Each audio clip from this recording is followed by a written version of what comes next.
aşağıdaki şekilde o genç yukarı camiye çıkacak. Yani şu cami adabı, erkanı nedir? Ve diyor ben şu an namaz kılarken, cuma namazına giderken, cenaze namazına gittiğim zaman hep hocamızın anlattıkları aklımda geliyor. Rabbi tembih, çocuklar, hepinizi kutluyorum, tebrik ediyorum. Biz Said Nursi, aynı zamanda amcasının oğlu, aynı zamanda hayır bir daha var, onu biliyor musunuz? Kim biliyor? Bir dakika, buyur söyle. Hayır. Hayır. En yakın arkadaş. Evet. Ben şahitlik ederim. Allah'tan başka ilah yoktur. Allah birdir ve vardır. Hz. Muhammed Mustafa onun kulu ve elçisidir. Eşhedü en la ilahe illallah ve Resulü. Sizleri seviyoruz. Sizlere camimizin baş köşesinde yeri var. Biz o şerefe nail olduk. Bir onurdur. Allah bize nasip etti. Onun için elhamdülillah diyoruz. Hamdimize, Rabbimize hamdolsun diyoruz. Buraya geleceğiz. Temel 32 farzımız var, dini bilgilerimiz. Onları öğreneceğiz. Kur'an'ın, İslam'ın güzel ahlakı var. İşte en önemlisi dedik, birbirimizle iyi geçinmek, arkadaşça, kavga etmeden. Kavga edecek ne var çocuklar?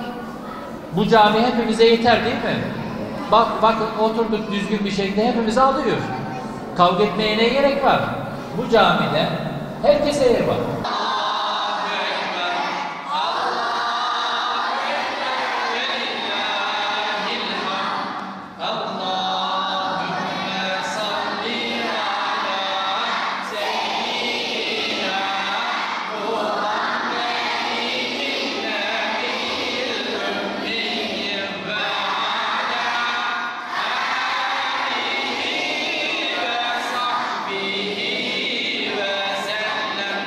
Yaz Kur'an kurslarımız bizim mihrap hizmetinden sonra en yaygın ve en geniş hizmetimizdir.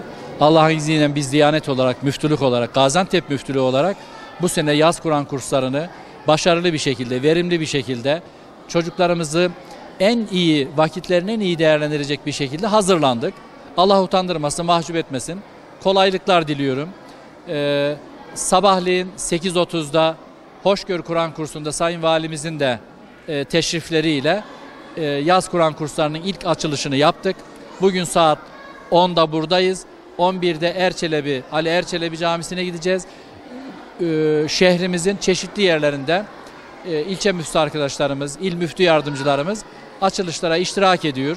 Hem çocuklarımızın neşesini paylaşıyoruz, hem ailelerimizin sevincini paylaşıyoruz. Şu anda da Said Nursi Camisi'ndeyiz. Said Nursi Camisi bizim Gaziantep'te en yoğun öğrencilerimizin olduğu bir kurstur, bir camidir. Aşağı yukarı geçen yıl 1000 civarındaydı. Bu senede kayıtlar her gün 40-50 kişi artarak devam ediyor. 1000 kişi civarında yine olacak. Burada çok 25-30 civarındaki hocamız çocuklarımıza yaz Kur'an kursu hizmeti veriyor. İnşallah kazasız belasız en başarılı bir şekilde çocuklarımızın tatillerine fazla dokunmadan onları hem eğlendirerek hem de öğreterek zamanlarını değerlendirmelerine yardımcı olacağız. Allah onların suretlerini, siretlerini güzel eylesin. Bu sene yaz Kur'an kurslarının ana teması da zaten camiler çocukla dolsun, ahlakı Kur'an olsun.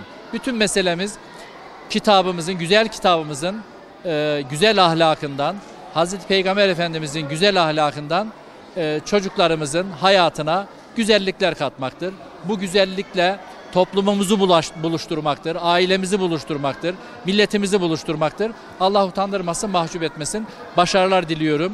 Rabbim hayırla tamamlasın.